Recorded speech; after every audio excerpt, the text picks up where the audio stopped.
चलोगे ना?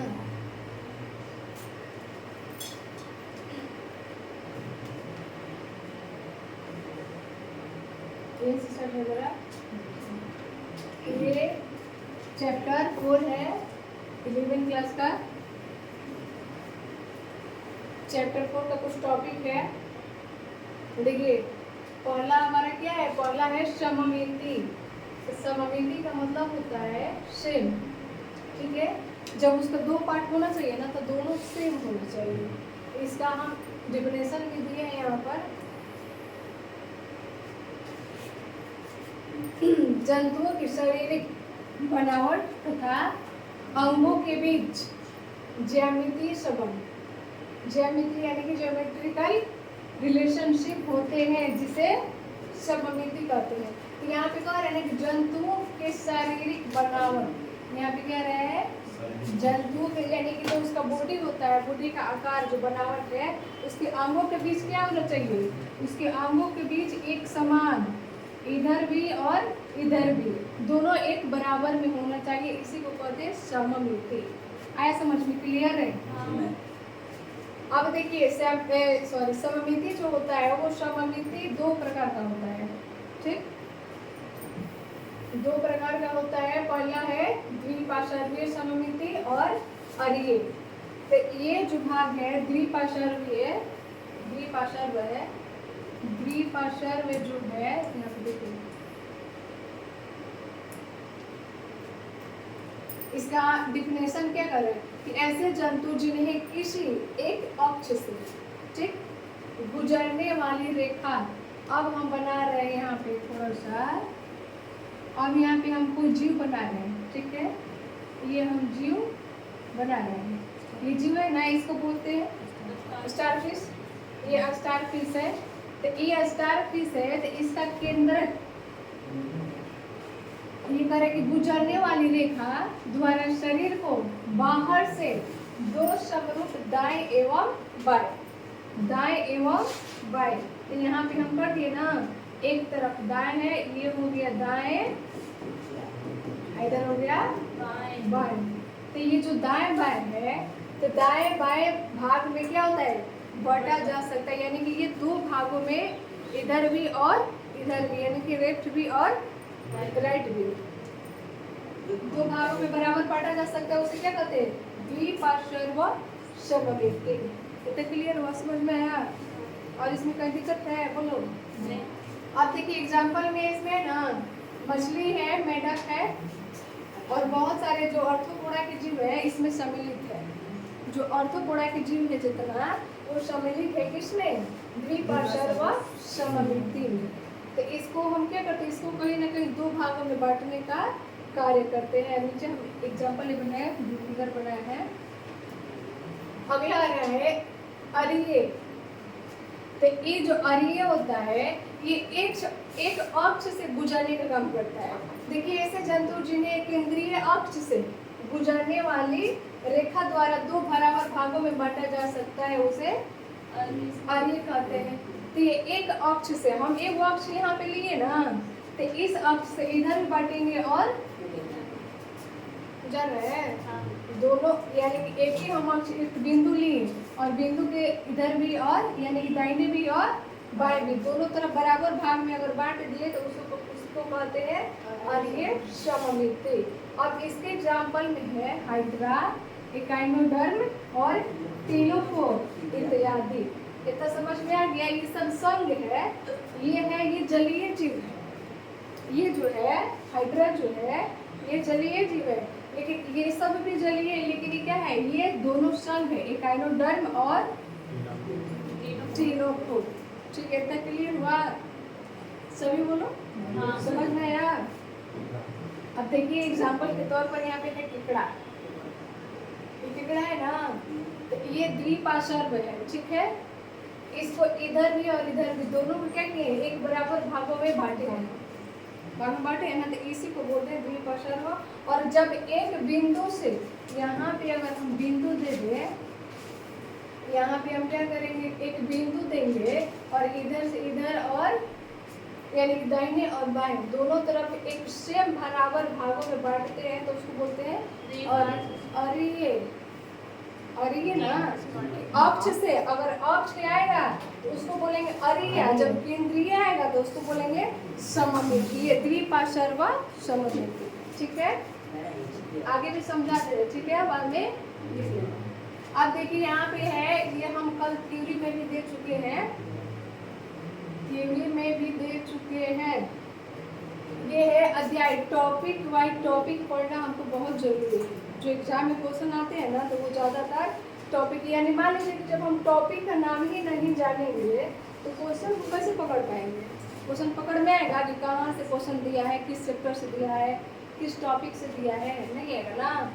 अब देखिए ये हमारा है टॉपिक, यानी कि 4.1.3 ये अध्याय है।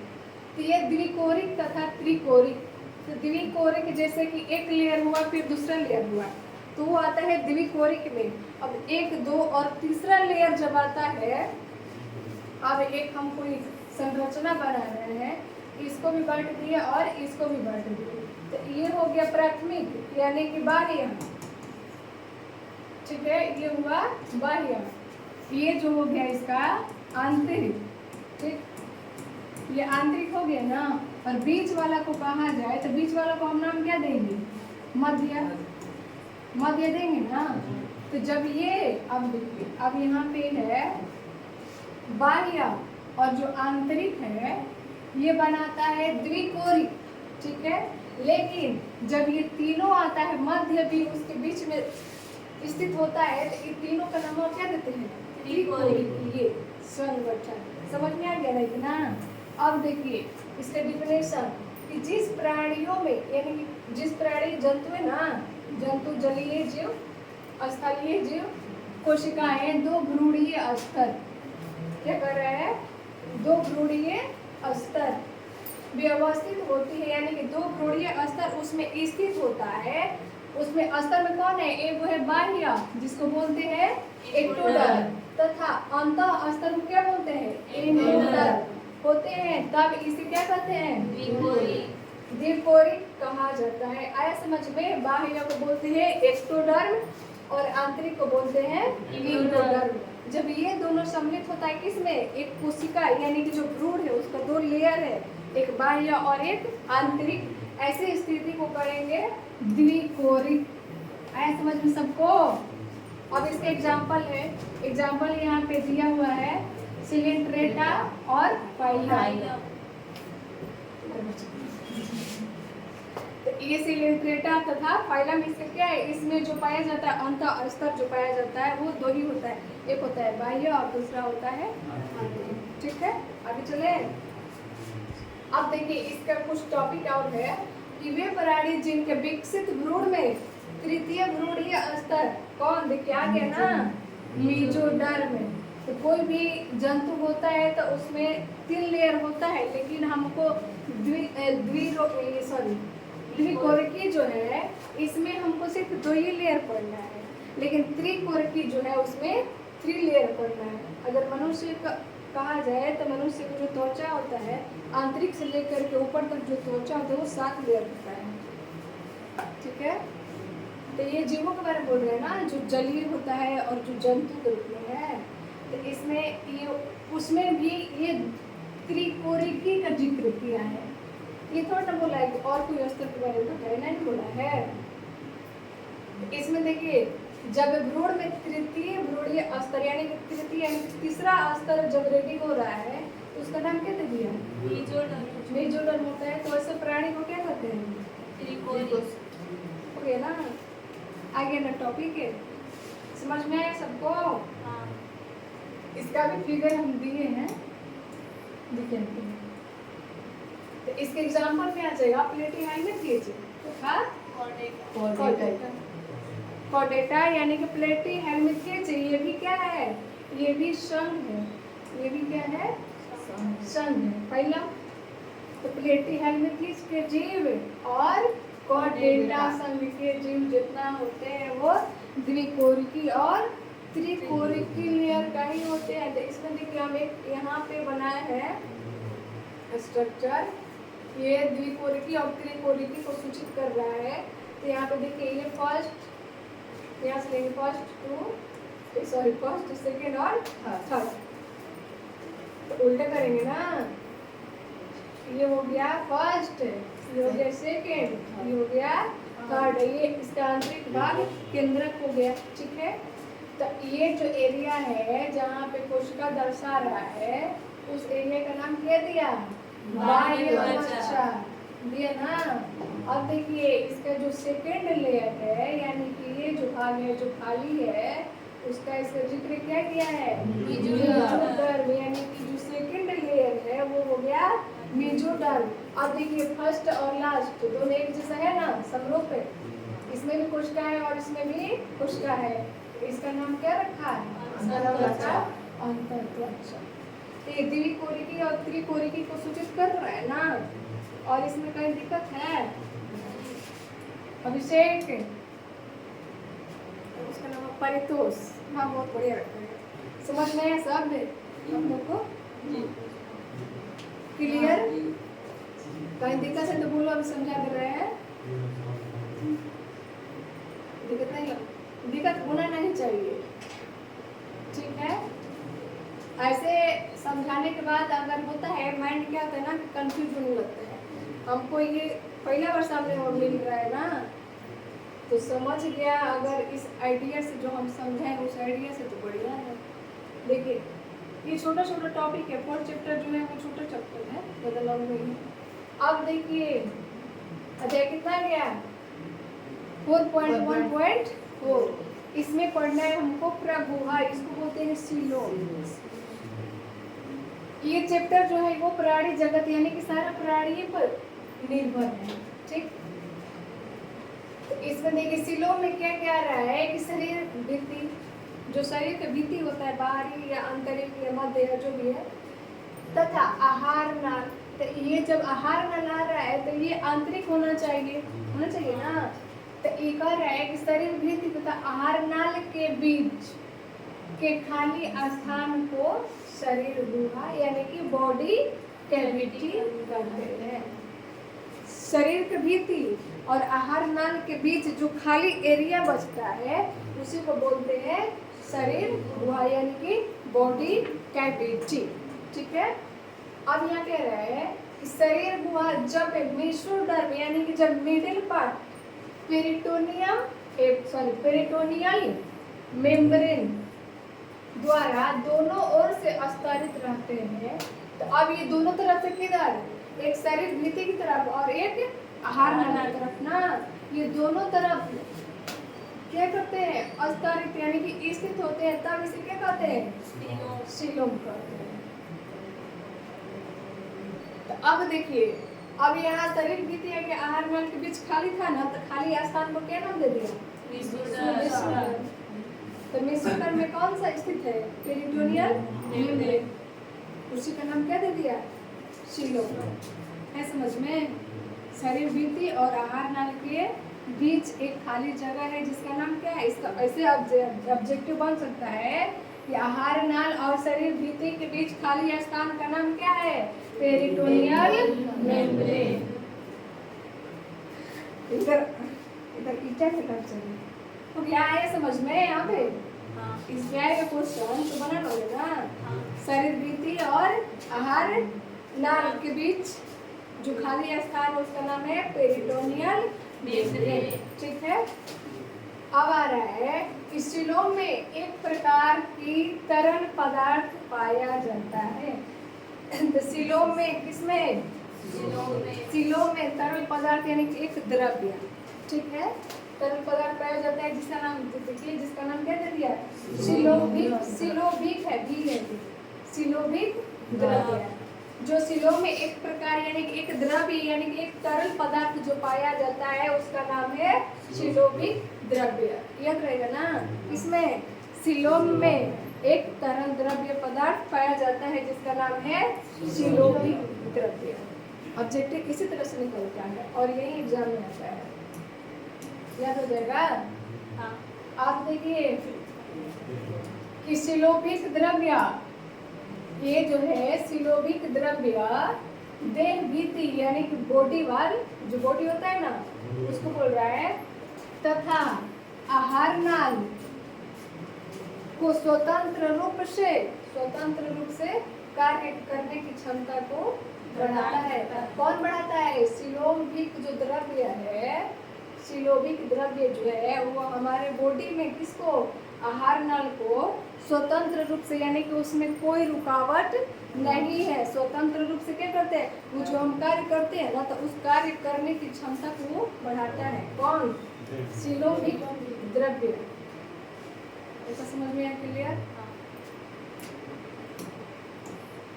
आगे देखिए, अगला हमारा टॉपिक चेंज हो गया, खंडी भवन, सेगमेंटेशन। तो अब देखिए खंडी भवन,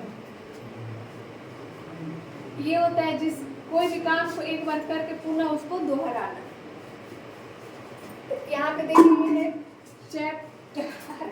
चैप्टर है, चैप्टर 4 का टॉपिक है कितना, 4.1.5। इसका नाम है खंडी भवन। ठीक, तो कुछ जंतु का शरीर बाहरी तथा आंतरिक दोनों ओर से खंडों में विभाजित होता है। खंडों यानी क्या, टुकड़ों में, दो टुकड़ों में विभाजित होता है, जिसमें कुछ अंगों की क्रमिक, यानी क्रमिक क्या, परंपरागत नियम अनुसार, परंपरा उसका होता है ना कि हमारा ये परंपरा है कि हमको ये करना है, तो नियम, वो नियम होता है, रूल होता है कि हमारा रूल ये है। अब पुनरावृत्ति में होता है दोहराना, तो जिसमें कुछ अंग की क्रमिक, यानी कि उसको पुनः दोहराना, वही क्या कहता है, खंडी भवन। ये तो गया। कुछ जंतु में, यानी कि कोई भी जंतुओं का शरीर बाहरी और आंतरिक दोनों ओर से खंडों में विभाजित होता है, और कुछ अंगों में क्रमिक, यानी कि परंपरागत उसको दोहराया जाता है, नियम अनुसार उसको दोहराया जाता है, जिस क्रिया को क्या कहा जाता है, खंडी भवन। याद रहेगा ना? किसको किसको याद हुआ? सबको याद होना चाहिए। क्लास में देखो, थ्योरी रटने वाला चीज नहीं है, क्लास में इस तरह से समझ जाओ, वो एग्जैक्टली दिमाग में जा करके बैठ जाए। ठीक, अब देखिए इसका एग्जांपल दिया है, एनिलिडा। एनिलिडा भी संघ है, आर्थ्रोपोडा भी संघ है, कॉर्डेटा भी संघ है। तो इसमें तो मनुष्य आते हैं, आते हैं ना? तो मनुष्य का भी शरीर होता है, खंडों में बटा होता है। कौन सा बात? हाँ, जितने हड्डियां है सब हड्डियां एक ही तरह सोच थोड़ी न है, सबको अलग अलग भागों में खंडित करके, जो कोहनी है, ये कोहनी, इसको क्या, इस यहाँ पे बॉल रहता है जो इधर उधर घुमाने का कार्य करता है, तो वो खंडित ही न है, खंडित है। लेकिन इसका नियम क्या है कि ये हाथ है, इसका नाम क्या है कि ये हाथ है, काम करता है, इसका ये रूल हो गया। तो उसी तरह से कौन है, संघ में है एनिलिडा, आर्थ्रोपोडा और कॉर्डेटा। याद रहेगा ना? आगे बढ़े। अब देखिए अगला आ रहा है नोटोकार्ड। नोटोकार्ड में होता है जो मध्य, यानी कि मिडिल पार्ट जो होता है वो पृष्ठ पर पाया जाता है, जिसको नोटोकार्ड कहते हैं। देखिए जो संरचना होना चाहिए ना, यह संरचना जंतुओं के मध्य पृष्ठ पर पाई जाती है, जिसे नोटोकार्ड कहते हैं। वैसे जंतु जिनमें नोटोकार्ड उपस्थित होता है, ये उसके बॉडी के अंदर ये पाया जाता है। कौन? नोटोकार्ड। किसके? जंतुओं के बॉडी के आंतरिक भाग में होता है। ठीक, अब जब वो जंतु जिनमें नोटोकार्ड उपस्थित होता है, उससे क्या कहते हैं? नोटोकॉर्डेटा। हाँ, नोटोकॉर्डेटा कहते हैं। ठीक, अब यहाँ पे देखिए, यहाँ पे कुछ है, बोलो क्या बोलो, कोई दिक्कत है?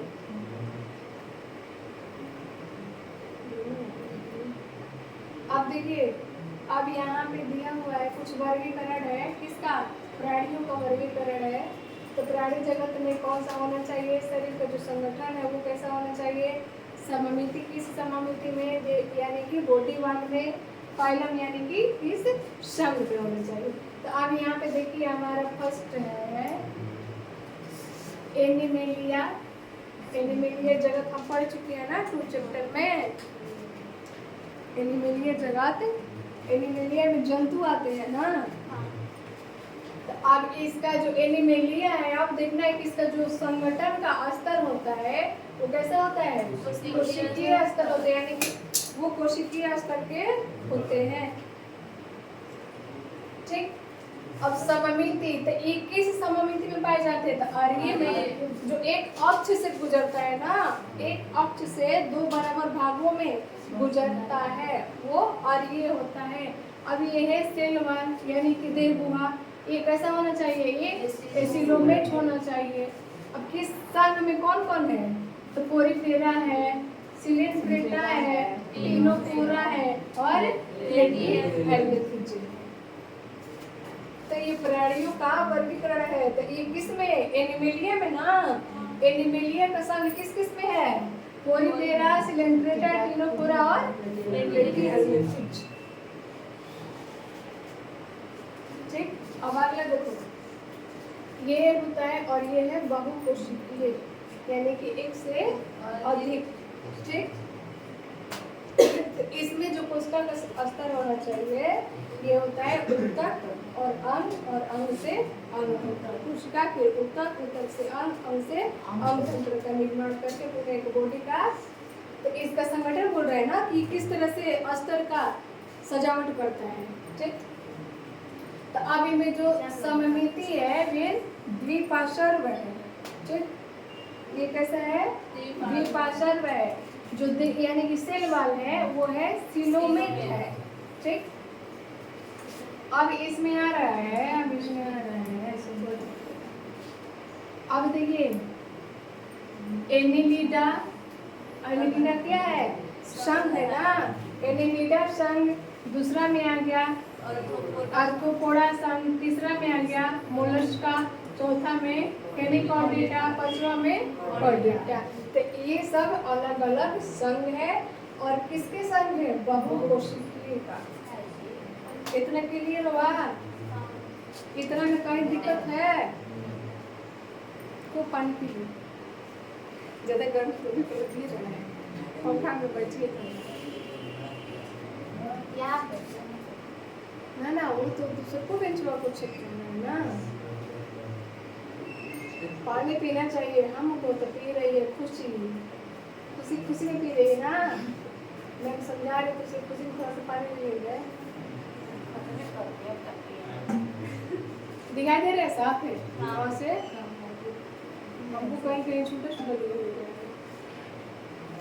नजदीक से दिख रहे हैं ना, इसलिए हम नजदीक से ज्यादा इसको देख रहे हैं इसलिए। अब देखिए आ गया हमारा संघ पोरिफेरा। अभी था ना पिछला जो संघ अभी पढ़ा है जस्ट तालिका वर्गीकरण का, क्या कहीं जाना है, उसमें का एक टॉपिक आ गया ना, कौन, संघ पोरिफेरा। ये पढ़ने 2.4 सॉरी 4.2.1 यानी कि अध्याय 4.2 हमारे यहाँ से शुरू होगा। ठीक। अब कह रहा है कि इस संघ के जंतुओं को स्पंज भी कहा जाता है। किस संघ के, संघ पोरिफेरा के जंतुओं को स्पंज भी कहा जाता है।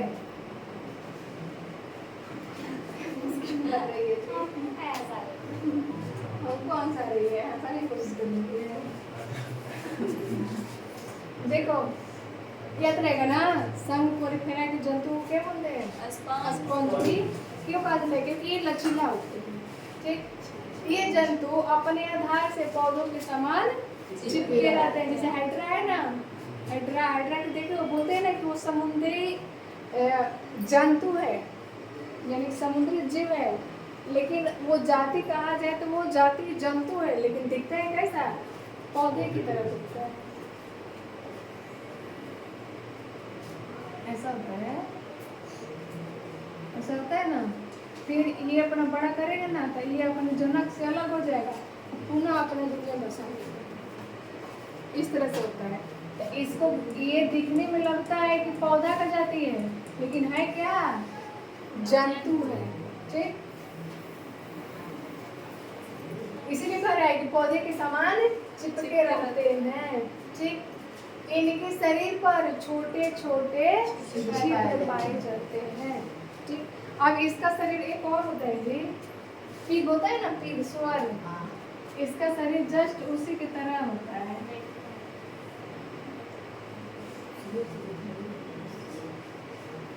हमें लगता है ना कि पैरवा इस तरह से होता है, इस पे थोड़ी, अब इसमें रोम पाया जाता है। तो जो भी जंतु का रोम होता है ना, तो ये रोमा कहाँ से निकलता है? एक छिद्र से निकलता है। हमारा बॉडी है, हमारा श्वसन जब यूरिया, यानी कि जो यूरिया निकलता है, यूरिन से जब यूरिया बाहर निकलता है तो किसके द्वारा? एक होता है यूरिन नाली से निकलता है, दूसरा छिद्र से निकलता है। किस छिद्र से? जहाँ रोम पाया जाता है ना, ये जो रोआ है हमारे हाथ में, पैर में, इसके माध्यम वो बाहर निकालने का, जिसे पसीना के रास्ते बाहर निकलता है। तो उसी तरह से इसमें भी छिद्र पाए जाते हैं, छोटे छोटे। तो जहाँ ये होगा नहीं, ये इस तरह से रो में, उसी के सहारा वो बाहर निकलता है। इसलिए ये क्या कहते हैं? कोरीफेरस। जिस जंतु के शरीर पर छोटे छोटे छिद्र पाए जाते हैं उसे क्या कहते हैं? कोरीफेरस कहा जाता है। अब देखिए आप कर रहा है, अब यहाँ पे कह रहे हैं ना कि प्रत्येक छिद्र भीतर की ओर, यानी कि अंदर की ओर छोटी छोटी नालिकाओं द्वारा होते हैं। कौन? वही तो भीतर की ओर, तो वही तो चुप तो बोल रहा है। जो रोमो निकलेगा तो उसका जड़वा कहाँ रहेगा? अंदर ना रहेगा, बाहर रहेगा। और हमारा सर में बाल है, तो बाल का जड़ अंदर मस्तिष्क में है ना, कि बाहर दिखाई दे रहा है। तो उसी को बोल रहे हैं कि इनके प्रत्येक छिद्र, यानी कि छिद्र भीतर की ओर छोटी छोटी नालिकाओं से खुलते हैं। अब देखिए इसका लक्षण क्या कर रहे हैं? लक्षण बहुत इजी टॉपिक है, अगर समझना चाहोगे ना तो ये याद भी हो सकते हैं, याद कर लेंगे। अब देखिए इसका लक्षण में क्या क्या रहा है? लक्षण में है ना कि कोरीफेरा क्या होते हैं? बहुकोशिक तथा समुद्री जंतु है, यानी कि इसमें जो कोशिका का संख्या होता है वो एक से अनेकों होता है, जो प्रायः चट्टानों या किसी ठोस पदार्थों से चिपके होते हैं। ठोस मतलब क्या है? जो कठोर पदार्थों से चिपके होते हैं, ये समुद्री होते हैं और बहुकोशिक होते हैं। लेकिन क्या है? ये जंतु है, दिखता है जलीय जीव जैसा। ठीक, इनके शरीर में ऊतक स्तर की कोशिकाएं नहीं होती। अब आज के क्वेश्चन में कौन था? कोरीफेरा था ना? हाँ, सन कोरीफेरा में क्या ऊतक पाया जाता है? तो नहीं, जो ऊतक स्तर होता है, ऊतक स्तर की कोशिकाएं नहीं पाई जाती है सन कोरीफेरा में। ठीक, इनके शरीर के ऊपर अनेक छिद्र क्या होते हैं? मौजूद होते हैं, जिन्हें अस्टिया कहते हैं। जिसके शरीर के ऊपर अनेकों छिद्र मौजूद होते हैं उसे अस्टिया कहा जाता है। अगला है कि इनके शरीर के भीतर किसके? कोरीफेरा।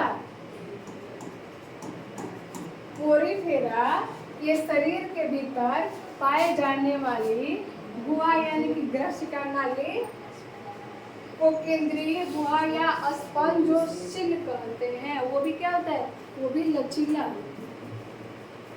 इतना समझ में आया? कोरीफेरा कोई दिक्कत?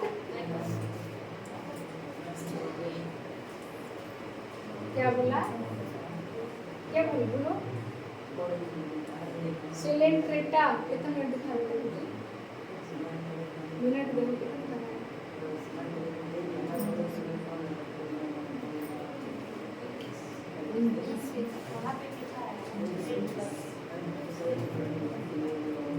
ये वाला टॉपिक को एक और समझ लो।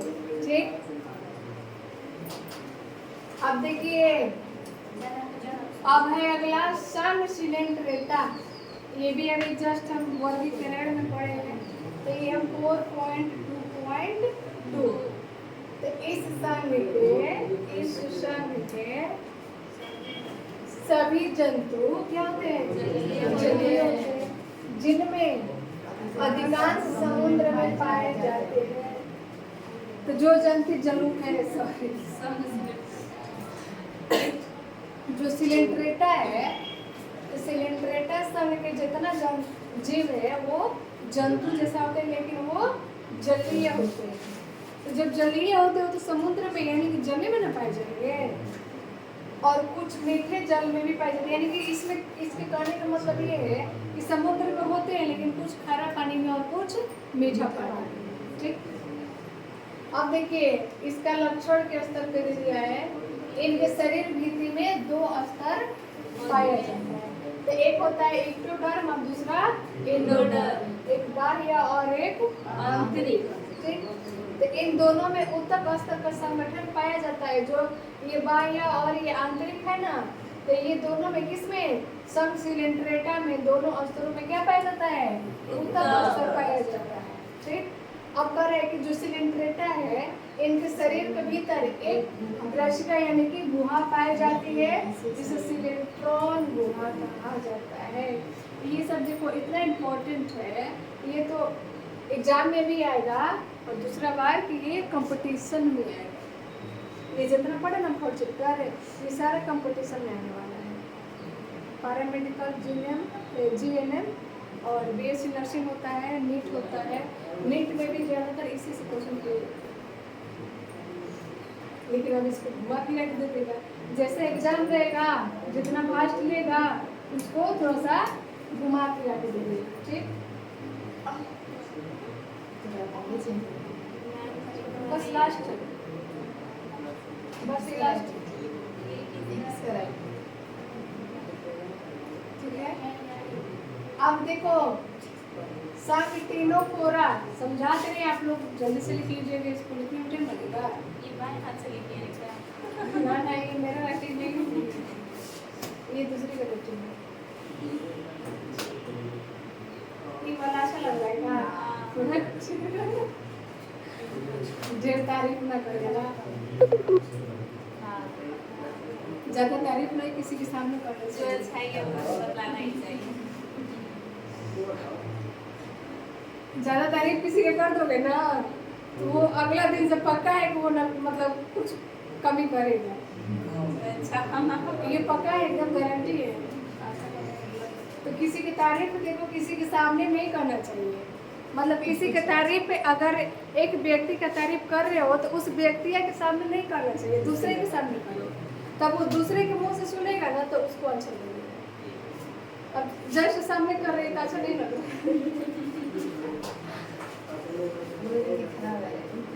तारीफ क्या करना है जी, काम का तारीफ करो बस। देखो ये टीनोफोर सब तो वर्गीकरण इसमें आ ही रहा है। अब लास्ट है ये देखो, ये टीनोफोर को समुद्री अखरोट भी कहते हैं। जो टीनोफोर होता है अतने में जमाई लेना सब शुरू कर दिया है। 3 घंटा लगा देंगे तो क्या करेगा।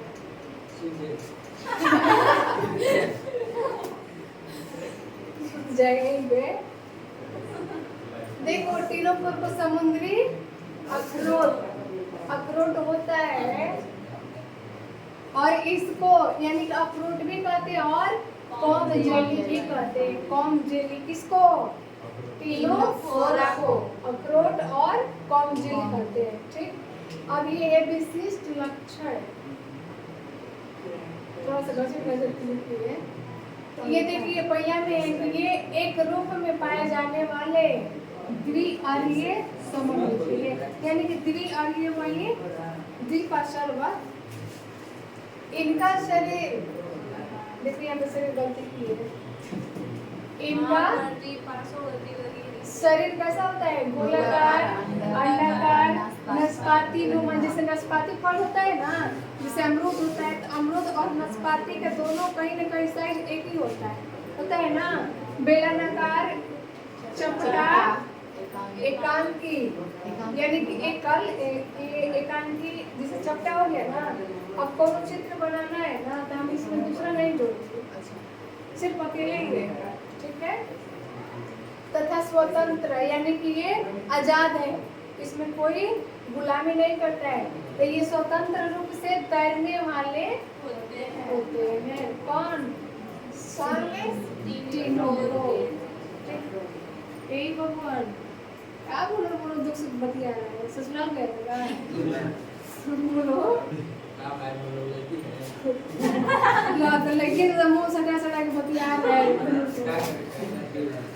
नहीं तो ये समझो बाद में बताऊंगा ये एक बार समझ लोगे ना तो तुम्हारे दिमाग में बैठ जाएगा देखो जो वक्त आता है फिर वो वक्त कभी दूसरा बार नहीं आता है आएगा लेकिन ऐसा नहीं आएगा ठीक है अब देखो तो ये स्वतंत्र रूप से क्या होता है जैसे मछली है उसको बंधन में रख दोगे तो वो जीवित रह पाएगी वो छटपटाना शुरू कर देती है अब उसको जल पे रख दो ये सॉरी स्थल पे रख दो तो तुरंत छटपटा के मर जाएगी और जैसे उसको जल में डालते हैं तो अपना आज़ादी मनाने लगती है उसको जहाँ मन कहाँ जाते हैं ऐसे करते हैं ना तो उसी तरह से ये स्वतंत्र है लेकिन ये तैरने वाला होता है ये सब इसका आकार है गोलाकार अंडाकार अंडे की तरह नाशपाती रेखा बेलनाकार चपटा और एकांकी यानी कि एकल इस तरह से इसका क्या होता है शरीर का आकार ठीक है अब इनके शरीर देखो इनके शरीर के ऊपर 8 सिलिया युक्त धारियां पाई जाती है जैसे बाघ होता है ना बाघ में धारी होता है ना ऑरेंज टाइप का होता है केसरी टाइप का होता है और ब्लैक होता है तो वो होता है उसका सिलिया धारी बाई धारी पाया जाता है जो प्रचलन में जो